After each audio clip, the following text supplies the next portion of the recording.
Naintindihan po namin ang hirap na pinagdadaanan at ang sakripisyong binibigay ninyo upang masuportahan ninyo ang inyong mga pamilya.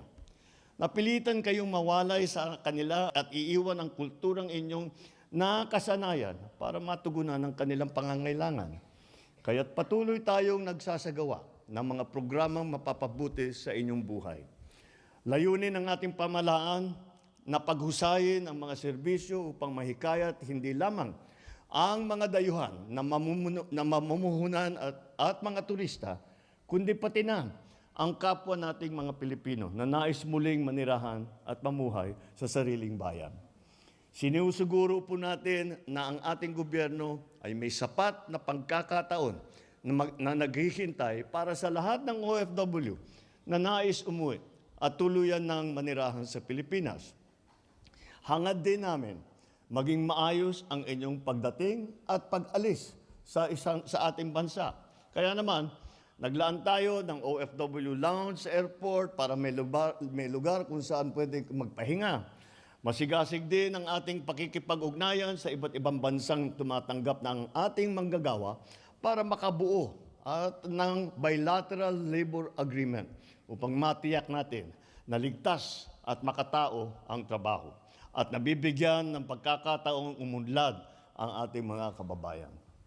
Kaakibat ng ating pagpapabuti ng serbisyo sa ating mga kababayan, patuloy ang aming pagpapatupad ng reforma sa ating ekonomiya.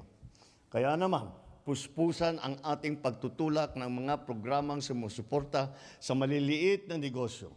Yan po ang trabaho ng ating DTI na sekretary. Dahil siya po ay nagsimula. Alam niyo po ba yung damit na kamiseta sa Pilipinas?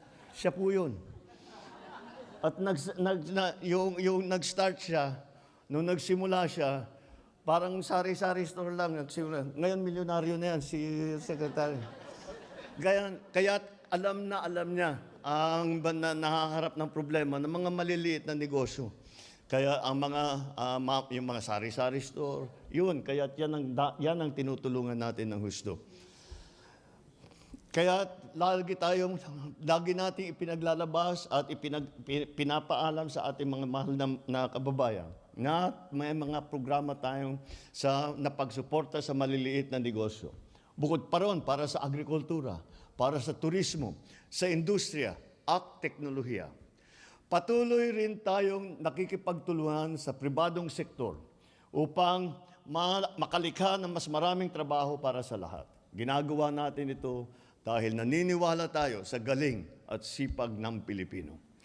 I recognize the weight of your sacrifice and the strength that it takes to provide for your families from afar.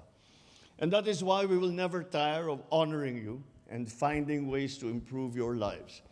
You are at the heart of our government's efforts, and you deserve not only our gratitude, but you deserve our full support. Muli.